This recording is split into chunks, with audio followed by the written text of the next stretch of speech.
mbokk téléspectateur bu Prestige TV seen télévision régionale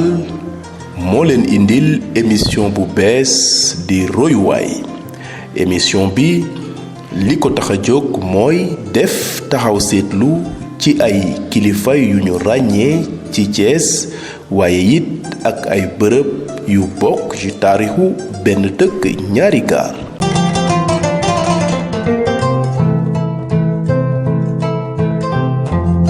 royuwaay di émission buy am dimanche bu jot su 11h jotee ci seen télévision régionale du Prestige ki leen koy présenté di Mbaye Ciss kon mbokk yi seen émission baa ngoog yéen ñi bëgg a xam la jëm wàllub cosaan yi teel bërëb ak ay kilifa yi nekkoon ci Thiès bàyyi leen xel émission boobu 11h bu jot su dimanche jotee ci seen télévision régionale di Prestige TV.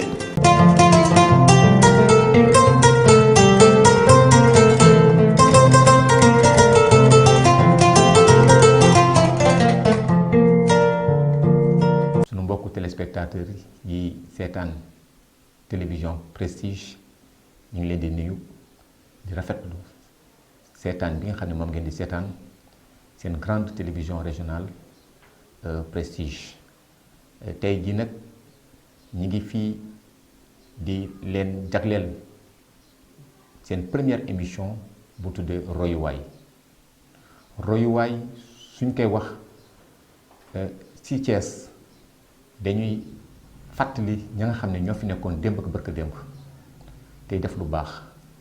tey wax lu baax te ñi nga xam ne ay référence lañ ci dëkk bi di aussi dem ci bërëb yi nga xam ne bërëbu cosaan la ci biir Thiès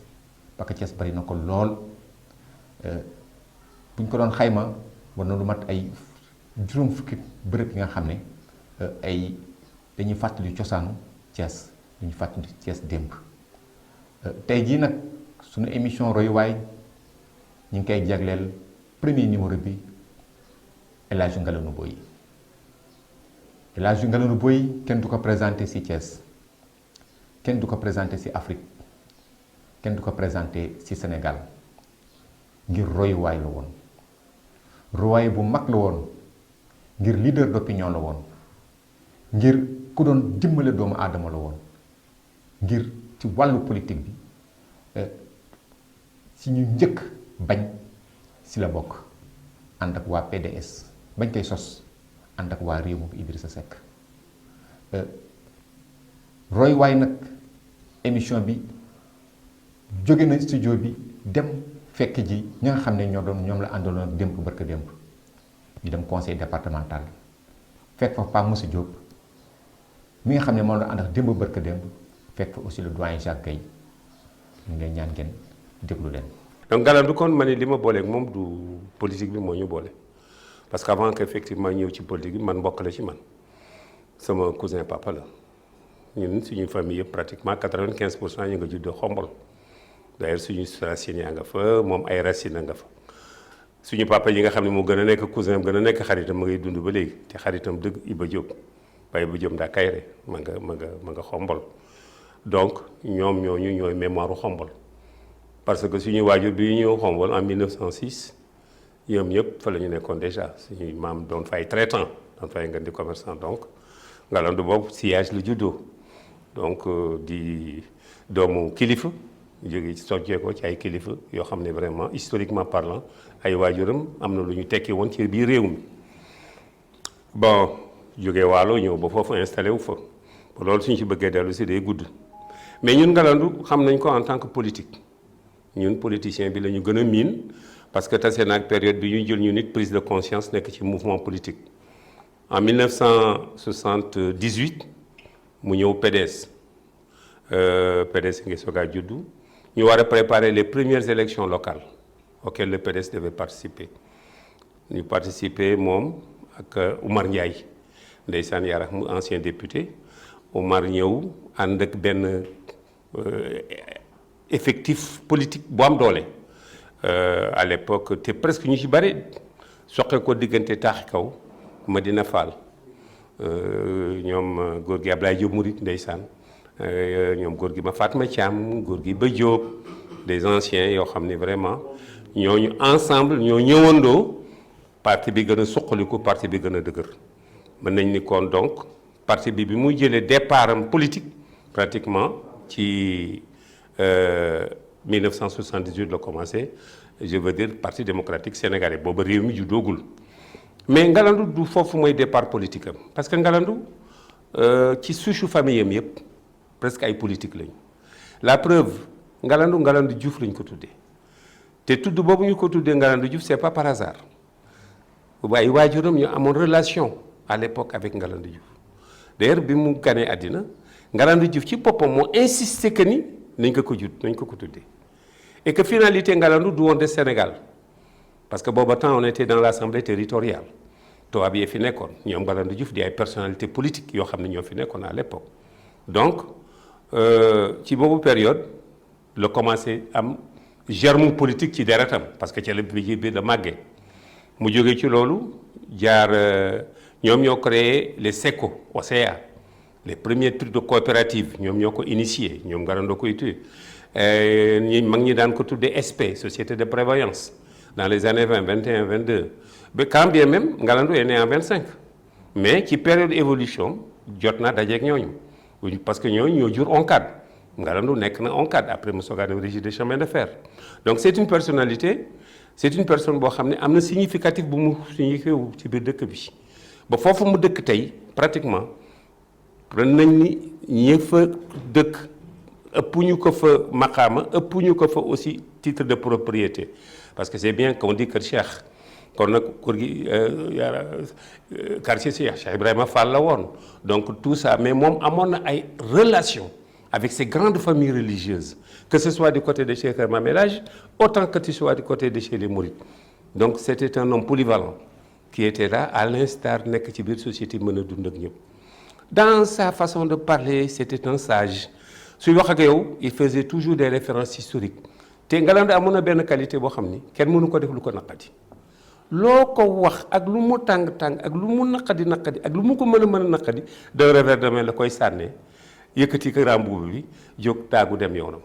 donc il n'avait pas de rancune envers qui que ce soit la preuve pratiquement tey il fit partie de la dernière génération yi nga xam ni d'hommes politiques ñoo fi mujj tey parce que pratiquement 90% ñi mu àndaloon ñëw ñëpp ñu ci bari yàlla yóbbu na leen au niveau du PDS aussi ñi mu àndaloon ñu ci bari quelque ñi fi des il ne faut même pas 10 ou 20 personnes. il était bi mu milité il était d'abord conseiller municipal candidat conseil municipal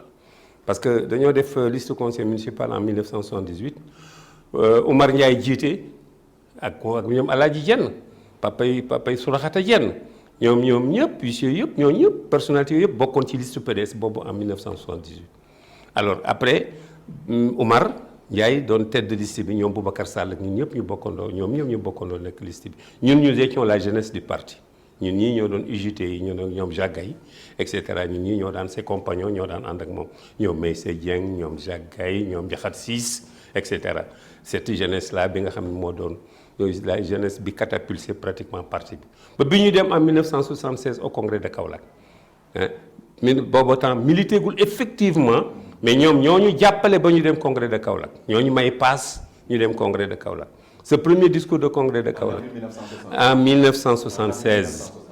en 1976 chez Ousmane Diaw Nguisseli à Kaolack fa la ñu demee def le premier congrès du PDS la preuve le discours fédéral de 1976 man maa ko bindoon le discours de la jeunesse de 1976 Ndiakhat Ciss moo ko bindoon ci lañ ko jàngee au niveau de congrès au congrès de Kaolack avec une bonne génération de militants yoo xam ndeysaan ñu ci bari tey yàlla yóbbu na leen donc ñu dañu war a sant yàlla ñun ñu ko mën a nettali tey di ko mettali parce que nous sommes la mémoire même d'ailleurs à ce sujet ñun ñu ngi doon waxtaan ci suñu benn kuréel bu ñu tuddee AGS Histoire Générale du Sénégal parce que dañoo seetlu que ni Thiès yéen ak médias yi ñun ñëpp ñu jàppalante pour mën a ressusciter encore les grandes figures parce que Thiès grandes figures yaa ngi disparaître grandes figures yu bare ñoom Mantoulaye Diène ñoom Gorgui Sidibé ñoom ces grandes figures historiques ñi fi nekkoon ñoom Malick Kansar ces grandes figures il faut que ñu essayer créer loo xam ni dana mën a ressusciter waat benn forme panthéon des grands hommes ñaan autorité nu ñu may local benn forme musée comme ni ma la ko waxee léegi pour que ñu ressusciter waat sur le plan historique sur le plan social sur le plan religieux etc. des grandes figures pour que génération yi ñëw mën a xam ni seen i maam a fi nekkoon seen i bàjjan a fi nekkoon seen i tante a fi nekkoon. Ngalandou faisait partie des moi j'étais adjoint à Boubacar Sall man nekkoon naa Boubacar Sall bi Lamine Sambou gaañoo moi j'étais secrétaire général de l'UJT Lamine Sambou moo doon secrétaire général adjoint Boubacar bi mu gaañoo man ma nekk secrétaire général adjoint Jacques yore secrétaire à l'organisation du parti au niveau du parti ñoom Meïssa yore secrétaire donc bi Boubacar nekkee ak Boubacar Ngalandou était un conseiller spécial de Boubacar tous les samedis amoon na séance de travail ak Boubacar ca mbaar ma wala ca taatu niim nga tous les samedis à partir de 10 heures Boubacar su débarqué dana jot Ngalandou daañu waxtaan daañu créer daañu seet naka la ba bi ñu waree créer la fédération régionale la convention régionale des anciens du parti bi ñu ko waree créer la convention Ngalandou nekk le secrétaire général de la convention régionale des anciens la convention régionale des anciens c'était la région de Mbour la région de Thiès et la région de Tivaouane ba noppi defal que benn extension dem ba Diourbel ce qui fait qu'on avait tous ces vieux anciens là fii lañu daan dajale ñu ensemble ñu créandoo la première conférence nationale des anciens du PDS moyenne d'âge bi foofu 60 ans la soo amee moins de 60 ans doo ko fekkee donc plus de 60 ans jëm kaw ñoo doon anciens yi donc Ngalandou était le secrétaire général de ces anciens là donc yooyu yëpp mu joué ko rôle bu am solo ba mujj gi nag la politique et ses vicissitudes ñu am à partir de 2004 benn boobu Boubacar gaañu na bon on était maintenant en 2004 Idrissa Seck est venu prendre les rênes après Boubacar est décédé le 24 juillet 1995 à 14h30 à l'hôpital Fann à l'hôpital principal booba ñu daw 95 ba 96 août 96 Ablaye Wade di ñëw installé officiellement Idrissa Seck comme secrétaire général de la fédération départementale de Thiès en même temps comme président de la convention régionale ñu ànd ak Idrissa Seck di liggéey ci biir relation yooyu nag le relation wu comme Ngalandou c'était un homme de principe bon l'ancien responsable c'était Boubacar il est décédé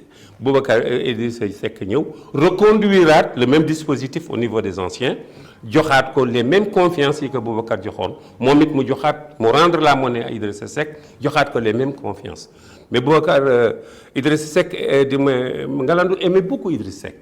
d'ailleurs il était vraiment icône la woon ci moom da ko bëggoon mënoo ko woon wax dara lu mu gëm ci Idrissa Seck moo tax bi Idi ñëwee da ko taf ci boppam mu ànd ak ñoom Ngiraan Ndiaye ñu former seen benn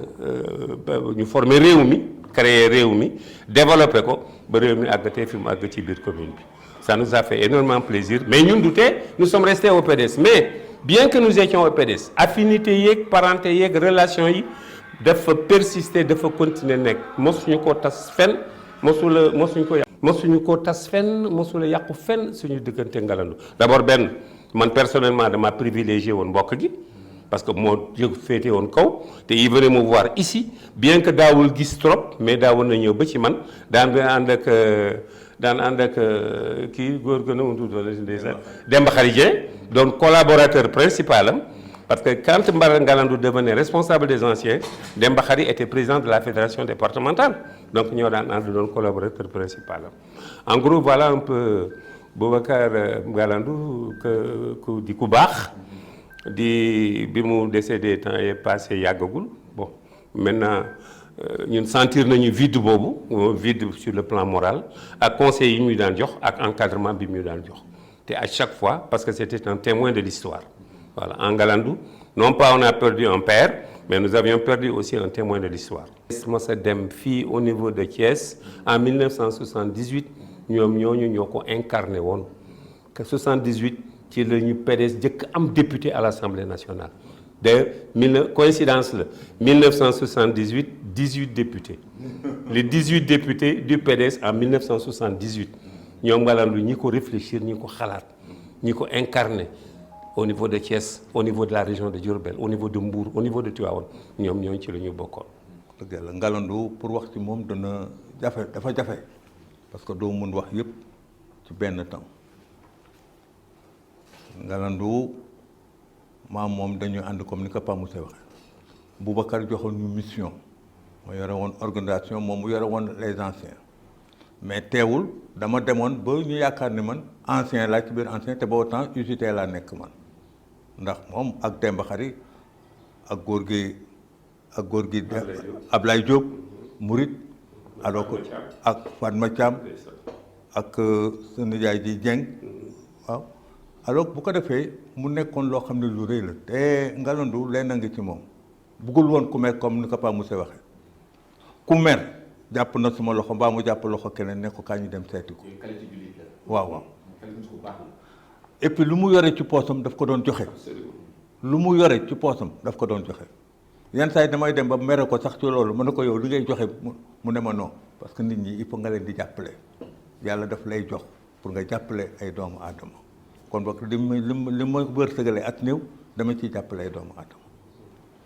ñu dem ci loolu comme ni ko Pa Moussa waxee Idrissa ñëwee aussi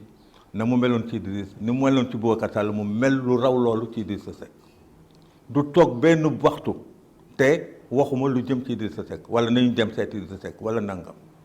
fu conflit am Idrissa moo ñu joxoon les conflits parce que fu conflit am rek ci biir parti bi war nañu dem rek la ji ko fii ba Dakar ak fu mu munti doon war nañu dem rek la ji ko kii nag Pa Moussa mi nekk doom ci moom daf ko doon wax sax mu ne Pa Moussa sama lépp la sama doom la rakk la lépp la ci man daf ko doon wax te que boo waxee Pa Moussa dara sax nga gis day sentir na ni moom loolu neexu ko Ngalandou nag dans le cadre du parti aussi franchement mu def ci li nga xam ne lii moom la ci war def wax dëgg yàlla ku nekk ak moom da ngay sonn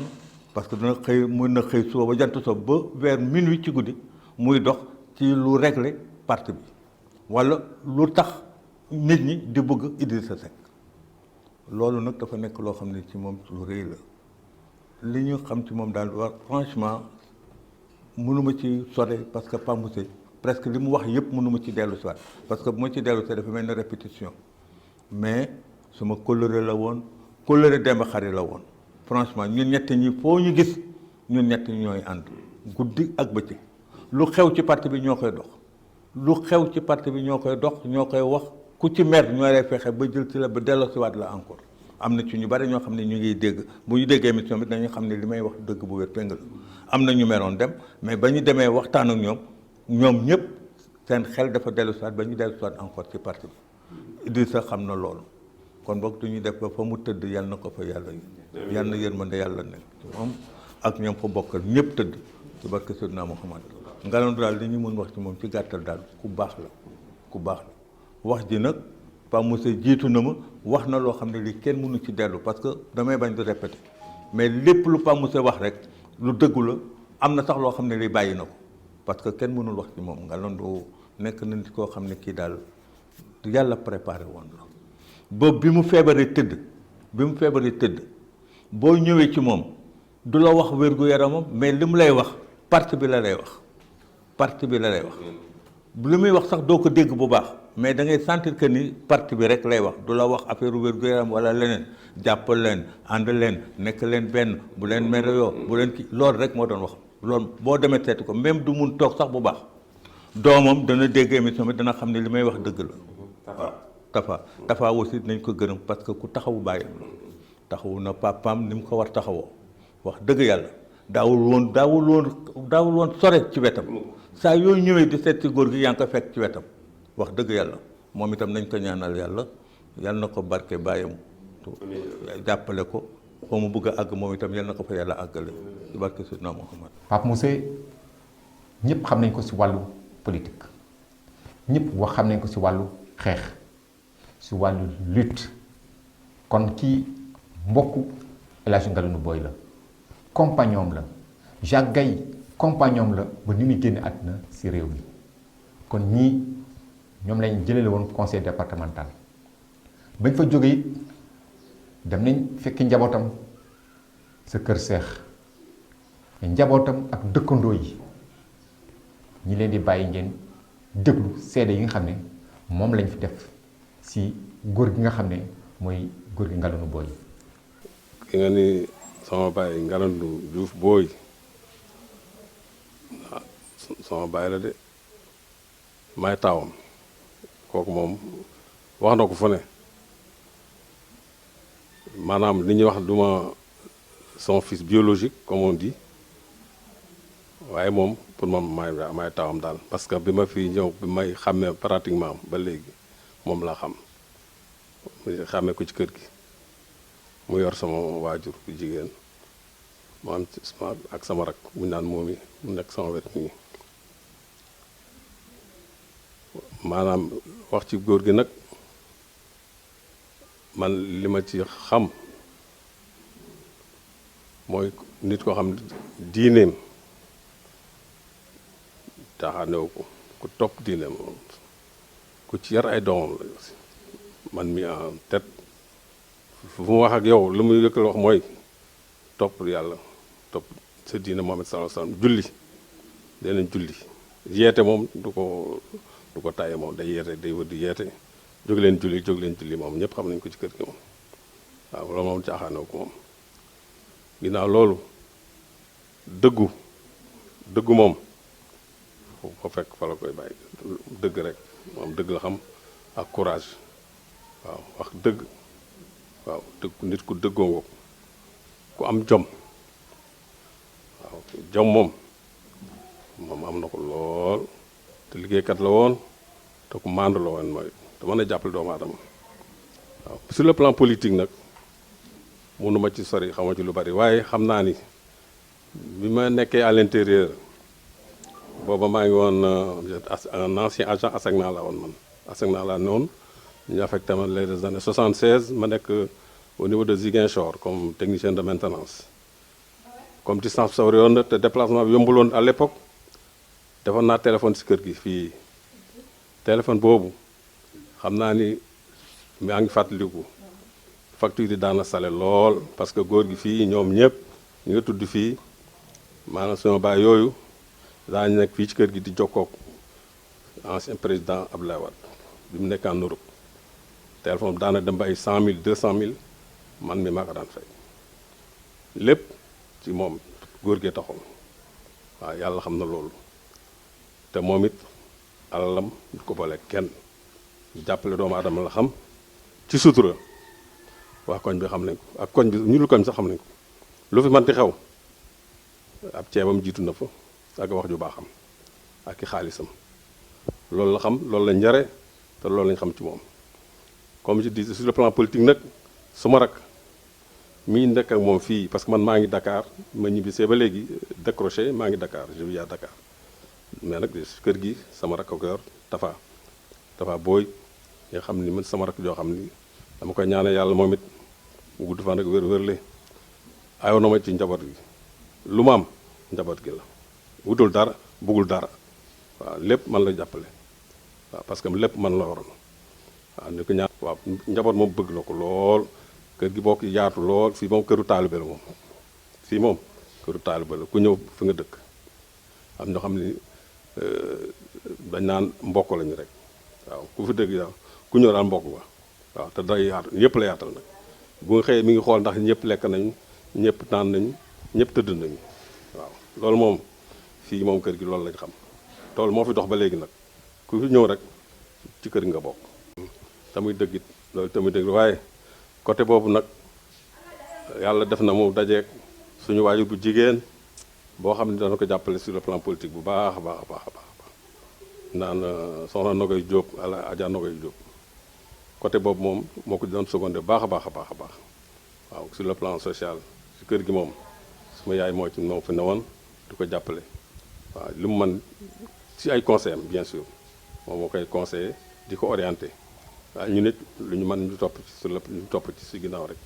lu ñu mën si lu baax ñu def waaw sur ce plan là sur ce plan côté diine bi fii moom da nga naan doo xam sax fan la bokk ab taalibi cheikh la nag waaw te di ko respecté waaw waaye fii ma nga ca ma nga kër Maalaaj ma nga kër cheikh ma nga Daabaay ma nga Kawsara ma nga Madina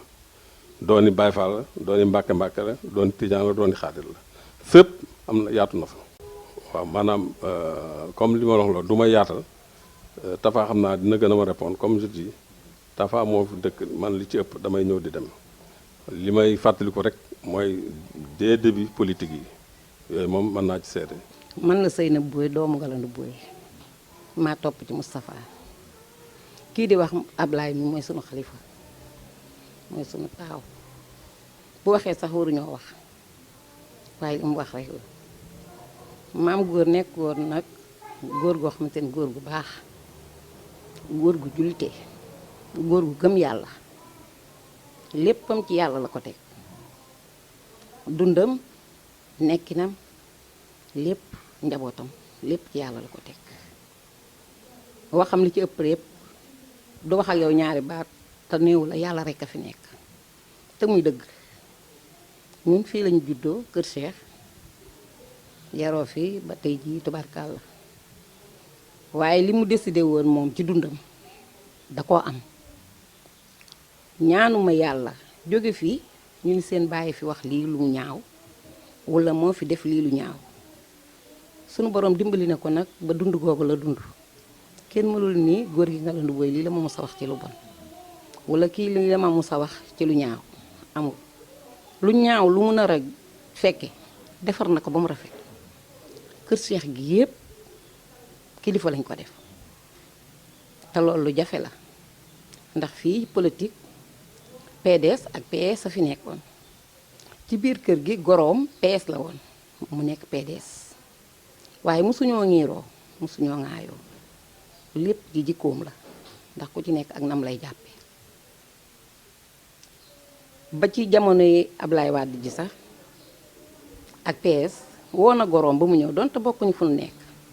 mu ne ko na nga def attention de ndax dafa changé bu la kenn jëliloo carte d'identité kenn bu la kenn jëliloo électeur kenn resal sa njaboot ndax changement dafa am te xale yi léegi xamuñu mag kon loolu li tax ma wax ko xolam bu rafet ak yéene nit jàmm moo tax mu waxee loolu kalam ca doon wax lépp am na njaboot gi tamit doylu leen gëm leen seen bopp bu leen gis nit mukk mu nekk ci leen ba ngeen defen da ngeen caa war a nekk xam leen ni lu am rek sunu boroom la te loolu ñu ngi ciy sant yàlla bu baax ndax loolu la ñu yar loolu la ñu yare sunu njaboot tamit nag ndax ku ci nekk soutien de famille nga ci la ñu yar bëgg ñëpp même quartier bii dañ naan bu góor gi Galandou bàyyi politique ñu bàyyi PDS bu bàyyee Idrissa Seck ñu bàyyi politique tant que mi ngi bëgg ñuy ànd ak moom loolu lu mu def ci ñoom la lu mu def ci kër Cheikh la ak ci famille mi yépp nag sam papa xeebul doomu aadama moom la bëgg ci xolam xam nga nit ki boo bëggee doomu aadama rek xoolatoo ci moom dara yàlla mi tax nga bëgg ko rek moo ko tax waaw yar bi mooy ci li ma la wax rek xam nga boo doyloo ñu jàngal la gore foo munti nekk dangay gore dangay doylu loo tiim rek xamal ni loolu mooy sa wërsëg leneen luy ñëw dala fay fekk loolu lañu nàmpatal jàngal ñu ko sunu wéyjur wu jigéen tamit ajaana wéyjur loolu la dund ak ñun muy jigéen yoo xamante ne nii dafa fonk kàddu kilifa di wane respect bu mu respect sam papa ndax ay jigéen lañu dañu doom ji jigéen jàngaaniwul ndeyam ay royukaayam loola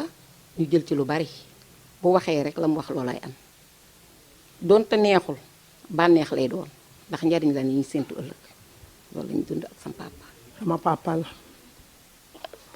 moo ma yar boobu la tuuti ba ñëw fii ci loxoom ma xam ci moom njaboot la bëgg na njaboot bëgg na doomu aadama am na ko yàlla xare àjjana moom góor ma xam ci moom lépp lu baax rek laa mës a xam ci moom xamay tuuti la ma yoroon ma ne fii ci kër gi ci moom nga xam ne moom la yor ni muy sama tante bokk ak sama yaay ndey ak baay ma yar fii ci kër gi muy sama tante da koy jóg yar ma fii ci kër gi ma nekk ak moom fii ci kër gi xaw ma ci moom lu dul bëgg njaboot ak baax ak laa biir ak bëgg doomu aadama maam góor ku bëgg doomu aadama maam góor yal na ko yàlla xare àjjana xam nga dama wér mënumaa wax bu baax waa li ma xam ci moom lépp feebar rek tax mun maa wax li ma wax ci moom lépp tax wéru ma maam góor ma ci àjjana ya gën a kaw yàlla bu ko cat jiitu ci bàmmeel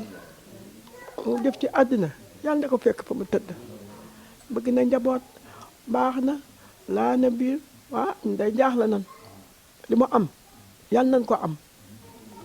li mu am yàlla nañ ko am ci kaw suuf fépp ku mu jabata dañu koy ñaanal ci yàlla yéen ci Bamba ak Cheikh Ibra Fall ak seen Fallu Mbàkke ma nga ci àjjana yu kawe la ndax li doomu aadama yi mébét ci néeg rek mu ngi ci moom ci lépp lu baax mu ngi ci moom ñëpp la yemale daa jaboote ñëpp ñi mu jur ak ñi mu jur kenn xàmmewul barke sëñ Tuubaa Mbàkke maa ngi maam góor dañ koy ñaanal rek xamu ne yàlla na ko gënal fa mu jóge ndax baay bu mat baay la macha allah baax na ma dem ba ma fiy ñëw boobu lu ndaw laa sama papa yëkkati teg ko sama loxo teg ko ci loxoom jooyu ma baay ngir Ngalandou Boye fu sama bët xonqee mooy taxaw lu ma soxla suba ba ngoon mu yëkkati joxe njaboote na ñëpp kër gi macha allah day fees dell politicien bu ñu ñëwee ci kër gi la ñuy dal toog yaatal toggal leen macha allah defar ba mu baax koñ bi nag moom ci politique moom wax dëgg yàlla ñëpp a ko bëgg ndax lu rafet rek dafa yor pusaam di ñaw ba mu rafet bëggul benn diggante bu di tax mbaa lu ñaaw may ñaanal sama magu Tafa bii wax léegi ak rakkam ji ak sama goro sama njëkkali di maa leen jóob ndax bu ñu waxee ba yeggal rek ñun amuñ dara lu ñuy wax dañuy sànni rek di ko ñaanal waaw ñoo ngi leen di sant di leen gërëm di leen ñaanal yàlla waaw taxawaayam rafet na macha allah. Ngalandou Boye moo jur sama yaay dañ koy ñaanal avant tout yàlla dolli ko yërmande yàlla seddal suuf ci kawam ndax Ngalandou moom yaakaar naa Sénégal duñ ko présenté quoi parce que ku xam politique xam Thiès xam PDS Ablaye Wade ba Idriss Seck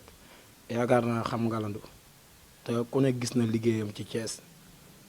ku ne gis na digganteem ak Idrissa Seck digganteem ak zone nord li nga xamante ni lépp Ngalandou liggéey na ko fi ku ne gis na ko kon dañ koy remercier di ko ñaanal yàlla dolli ko yërmande fam ne yàlla teg loxo ci njaboot gi mu fi bàyyi te guddal seen fan ba moom it la yaa barke bi nekkoon ci moom yàlla wàccewaat ko ci njaboot gi ndax référence la Ngalandou ci politique référence la ci askan wi ndax dëkk yaakaar naa ni li olof di wax dëkkub silmaxa mu ni borom patt bët mën na faa jiite ndax ngor tey fi jamono toll mën naa ni jafe na waaye tey boo nee Ngalandou xool parcours am fi mu jaar nga xam ne ku gore la ku fidèle la ci lim ne ku am gëm-gëm la ci loolu te loolu nekkoon ci moom it moo nekk ci njaboot gi ba tey jii kon dañ koy dolli di ñaanal dolli di sant di xam ni njaboot gi ñàkkuñu Ngalandou mais Thiès moo ñàkk parce que Ngalandou Boye ku ko dégg rek xam ni maanaam ñun keroog bis bi xam nañ ni maam dañoo sës rek waaye ñi ñàkk sax du ñun ndax liggéeyam ndax doxalinam ndax doxalam toog gi muy toog ci këram sax téléphone am du wàcc toujours mi ngi woote di doxal di cadre nit ñi te fa mu lay jëmloo di la fa tegloo sa tànk feeg yaa ngi ko fay teg ñu lay gën di naw di la gën a respecté te di la gën a jox cër waaw kon nag ñu ngi leen di sant yéen tamit ndax lii ngeen def tuutiwul ci ñun déplacement bi ngeen def ñëw di fàttali ko Ngalandou yéen tamit ñu jara sant ngeen ñu ngi leen di remercier di leen ñaanal di ñaan télé bi fépp foo leen bëgg mu àgg fa yàlla na romb fu kawe seen jort te incha allah noonu lay def ndax lii kóllëre la yéen a ngi bàyyi xel ñi nga xamante ni ñu ngi doxal ci dëkk bi waaw ndax ñeneen ak ñeneen mën nañ koo def mais yéen ñi mu nekk seen xel ba ngeen jug doxe ko yàlla ngeen gën a yokk gis ci yokkute bu baax ca kaw ca kanam ci lu baax. asalaamaaleykum wa rahmatullahi taala wa barakaatu. ginnaaw bi ñu sant yàlla julli ci sunu sang bi di Seydina Muhammad sallallahu alayhi wa sallam maa ngi rafet lu baax seen teewaay ci ñëw ngeen ci seen kër waajur ñëw ngeen ci kër koo xamante ni vraiment ma ni Sénégal yëpp a ko bokk muy El Hadji Ngalandou Boye ma nekk doomam nag ginnaaw bi mu Ablaye ak moom yi xëy na Boye bi rek mooy ki bi mais Ablaye mooy taawam moom mi topp ci ma soog di ñu en 3e position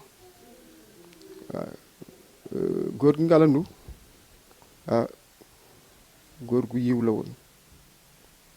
góor gu baax la woon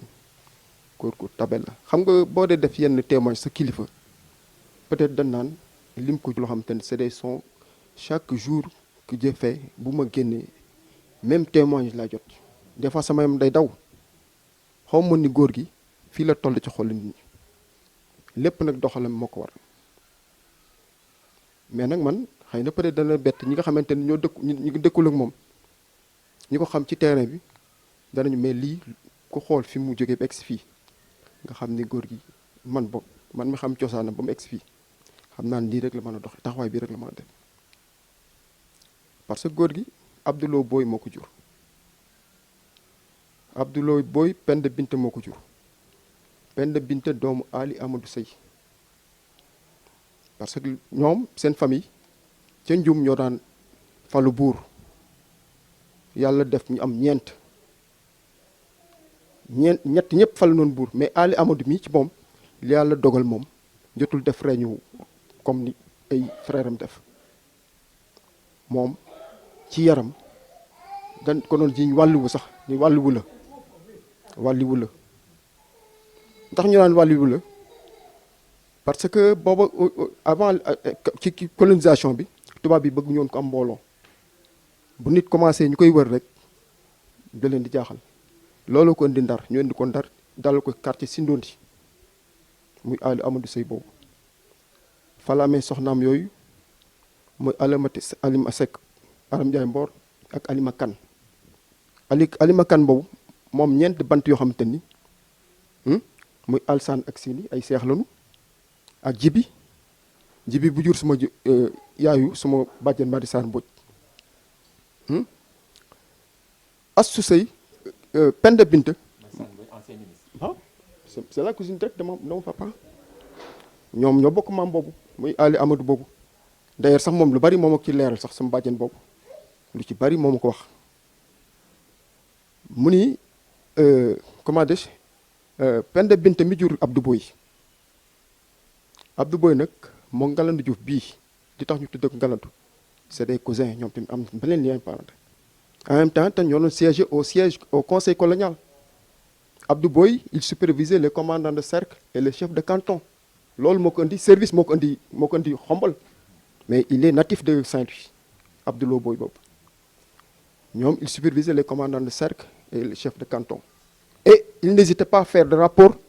lu mu gis même bu dee mbokkam moo ko def da ko daan yóbbu au siège et am na ci histoire yoo xam te ni on parle répète dans la famille ci taxawaayam nga xam ni kon vertu boobu papaam amoon moom la porté Ngalandou daal laa xam ni vraiment macha allah man de je vais essayer de faire mais xam naa yomb nag mais dimension bi ma amoon en même temps tamit le vieux Abdou Boye et Ngalandou Diouf amoon noonu benn wëllëre muy maam Cheikh Anta Mbacké frère u Cheikh Ahmadou Bamba Cheikh Amadou Bamba frère am bi maam Cheikh Anta Mbacké seen wëllëre woon gis nga boo demee Xombol am na benn taax la daan wax bu njëkk étage taax gis nga taax moom nekk ci wetu jàkk ji nii kooku góor gi Abdou Boye moo ko fa tabax foofu la daan dalal maam Cheikh Anta Mbacké te foofu la kër googu la Ngalandou Boye juddoo Ngalandou Boye il est né en 1925 le 17 août 1925 à Xombol foofu la góor gi juddoo foofu la daan dalal maam Cheikh Anta Mbacké bu daan dem Touba Toul ci këram fa lay jaar boo ñëwee ko fa lay jaar ñoom seen kóllëreewul noonu rek la mën a def ku ko gis xëy na peut-être dana jaaxal mais ku gis ay taxawaayam xam ne noonu rek la mën a def ci côté yaayam tam même chose ça remonte Yaba Diaw Kumba Gàddaay Jéeri Jóob ba ci Njaajaan Njaay xam ne sa ascendance am foofu la way mbokk kii macha allah nga xam ne vraiment moom noonu rek taxawaay boobu la mën a def ñu daal dañuy sant yàlla bu baax a baax bi ñu bàyyee héritage bu mel noonu héritage bu toll noonu parce que héritage man nee naa c'est pas la fortune qu'on laisse mais c'est les vertus ak taxawaay yi mooy héritage man je l'ai toujours dit parce que moom al xam naa ni ñu bari xam nañ ko dans le terrain politique xëy na ñu bari mën na justifier parce que lu nekk gis na ko ci mais toujours conviction la demee ci politique conviction la demee ci politique je sais que dafa naa li ma bëgg a wax lépp ci góor gi xajul ci temps de xaju ci mën nañ ci bind livre. ba nee nañ à la fin de ça bi sax. waaw mi ngi doon topp affaire yi. ah bien sûr même au lit en même temps tamit yàlla may na ko malgré vision demoon na mais il communique facilement avec son téléphone en plus je te dis une chose pour les non lixit di numéro téléphone u diw ba la ko joxee tàpp te nga jot resto à 96 ans nga def ba maîtriser yooyu man xam naa ni man du man maa egg foofu mais ñu sant yàlla xam ne lépp ci teranga la rek yàlla teral na ko en plus li am solo sa vie parce que loolu dama wax ascendance am yooyu parce que moom dio bi papaam amoon à l'âge de 2 ans mu perdre son papa sa maman nekk une brave femme ak vu rang social bi mu amoon ci niveau boobu xam ni tubaab yi presque tubaab nga gën a doon sax que nit ku ñuul parce que di nga naan doxale ak ñi nga naan fréquenté sa maman elle a pensé indi ko fii daara à Thiès kër Bokar Sow kër le colonel Badara Sow Alioune Badara Sow jaxaw foofu lañ ko ci papaam xaw ma nag en ce moment fu nekkoon mais c'est le mooy papa yi Alioune Badara kii comment dire Badara Sow boobu foofu la defee 50 d'études alxuraan Ngalandou Diouf turandoom ni sama maam Yaba Diaw dama indi ma sama doom dama koy dugal école Ngalandou Diouf de Ngalandou Diouf moom ni mu meloon ci Ngalandou c'est pas possible dafa demoon ba nga naan sax moo ko gënoon ay doomam dama indi sama doom dama koy dugal école mu jàng góor gi 3 ans la def am certificat d'études xam nga boo jàngee alxuraan ba maîtriser ko day am ouverture say mu choyé ko nag am ay projets yu bari def ni da koy yóbbu en France pour mu def des études avancées mais malheureusement bi mu demee son dernier voyage il n'est pas revenu góor gi ci loolu en bref daal saa yi loolu la góor gi daal macha allah ñu ngi sant yàlla baax daal waaw sant yàlla baax bi yàlla terale ci góor gu mel nii man day pees na sama xol waaw ku baax la woon ku am yërmande ku tabe li ñu mën a wax ci lépp moom bari na asalaamaaleykum wa rahmatulah taala lu yomb la bi boo ma ne kër Cheikh exemplaire la ci dëgg yàlla waajur bu baax la woon lii sax da ngeen a sawar di ko def rek waaye moom defe naa ne baaxaayam wër na kër Cheikh tey jii micro bi ma yor du ngeen toppoon fii yëpp def micro trottoir laaj ci maam góor xale yi gën a tuuti koñ bi du mosaana am jafe-jafe sax doo jot a dem ci chef de quartier ci moom ngay ñëw mu lijjanti lépp wax dëgg nag moom fu mu ko fekk fa la koy bàyyi dafa ñeme dëgg bu la dee doo defee safaan fa mu wax la ko léegi faj ko ci saasi bu yóbbu sax nga mere ko waaye dina la ko wax coow lu fi amit ka tooñ da koy woni ko yaa tooñ noonu la mel muy waajur bu baax wu tabe du xew mosaana am ci koñ bi bu dee ngénte alalam moo fay jiitu bu dee dëj balaa kenn ñëw xaalisam moo fay jiitu saako ceebam ak dëwlinam moo fay jiitu dalal ñëpp nag gore këram gi tey ji waroon nañoo fekk mu doon R+3 wala 4 wala 5 goree tax kër gi mel nii waroon naa dépassé fii ndax fii gis nañ fi politique bu neexee nga toog bu naqaree nga toog nga dem seeti feneen waaye moom deful noonu fa mu ne woon ba nëgë di fa la ne gisuma na politicien boo xamante ni defal na ko loo xamante ni dan naan moo ko dundal wala dara daa fekk mu am yëfi boppam wax dëgg yàlla ku ñëwi da nga ko fekk ci njabootam fekk ko ci taraanga ci la judd ñun nag danoo dégg rek ñuy wax waaye man am naa sama maam boo xamante ni daf ma daan wax ci noobul la judd mooy li Tafa wax rek ñun nag ay xale lañu waruñoo fekk histoire yooyu waaye dañ daan fekk mag ñuy wax ñun daal mooy suñu président mooy suñu lépp ku baax la li ñuy ñaan kay yàlla na ko yàlla xare àjjana. nit ku baax ku tabe ku bëgg ñëpp nag ñëpp la bëgg waa këram yi dañoo yaakaar ne moom ñun ñii fi mujjee ñëw sax ñooñu lañ gën a bëggati ko yéen man ba kër yi benn lañu amuñu xaajaloo amuñu see kii maam góor daal nit ku baax la ku baax yàlla na ko yàlla xare la àjjana. góor ak jigéen bawuma kenn di sant suñu maam yi nga xam te moo fi génn àdduna bu yàggul dara nag di taaf ci barkeram maam góor ku baax ku bëgg jabootam bëgg ñëpp man mii sama maam la ba dëgg yàlla loolu la may defal loolu la may wax awma fayam yàlla na ko yàlla xare àjjana ci barke Seydina Mohamed di sant ñëpp nag bàyyuma kenn sant waa kër gi fii sama kër maam la bàyyuma kenn samay papa fi ne samay bàjjen samay tànt samay lépp a fi nekk ak samay mag maa ngi sant ñëpp nag di gërëm ñëpp maam góor daal nit ku baax ku gore ku yaatu ku bëgg jaboot bëgg xale yi bu ñu jooyee dinaa loo leen def da ngay dugg ci néegam bii dis ko sa soxla bala ngaa eggale mu fajal la ko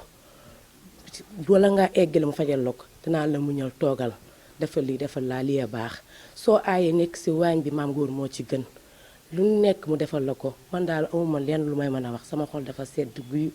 kontaan naa bu baax daal. ci kanamam laa yaroo ndax sama kër bàjjen maam say laa yaroo ñu dëkk nekk bi ma nekkee xale tamit sama papa ni ma jàkk boobu sa papa ngi dund ni ma kii mooy sa papa mu doxal loolu ak man Pam Ngalandou lu may def wala lu may bëgg a dugg dama koy waxtaan ak moom sa waa këram yi duñ ko xam mu nekk góor goo xam ne exemplaire boo xam ni kenn manu ko sax wax misaalam góor gu baax góor gu yéwén góor gu tabe lu muy defanteeg yow moo ak yow a koy defante mais njabootam gi sax duñ ko xam loolu laa xam ci Vieux Ngalandou jàpp nu nag man de moo doon sama baay wax dëgg yàlla jàpp ñu nam ñu war a jàppe ci biir kër gi loolu da laa mën a seede ci Vieux Ngalandou góor gu baax la gu tabe. ñu ngi fàttali si suñu émission bi mooy royuwaay bi nga xam ne moom lañ jagleel comme ni ñu ko waxee sa njàlbeen kàngam yi xam ne ñoo nekkoon Thiès mag ñi nga xam ne ñoo nekkoon Thiès ñu daan xeex di jëf lu baax di def lu baax ak bërëb yi nga xam ne bërëbu cosaan yi xam ne ñoo nekk Thiès mbokk téléspectateur bu Prestige Thiès ñu ngi leen di gërëm di leen sant di fàttali nag góor Ngalandou Boye góor gu amoon sutura la góor gu baaxoon la góor gu ku yaroon njabootam la ku yaroon waa Thiès la daana dimbale te ma sàmb du yëg ma demb du yëg te yaakaar naa ne seede yi nga xam ne moo ngeen fi dégg doy na sëkk kon day ñaan suñu borom subhanahu wa taala besal yërmandeem si moom xare ko àjjana ñi ngi ñaan aussi ndaw yi ñu jéem a roy si góor gi si ay jëfam si ay ni mu daan dimbalee nit ñi si ñi mu daan àndal si wàllu xel mu rafet parce que nee nañ être fidèle aux anciens ne signifie pas conserver les cendres mais porter les flammes te yaakaar naa ndaw yi bu ñu xoolee émission bi flamme bi nga xam ne moom la El Hadj Ngalandou Boye porté woon yoroon ñoom dinañ ko porté kon sunu mbokk téléspectateurs yi ñu leen di gërëm di leen sant di leen jox daje beneen yoon dimanche bii di ñëw dibéer bii di ñëw si fukki waxtu ak benn ci seen émission royuwaay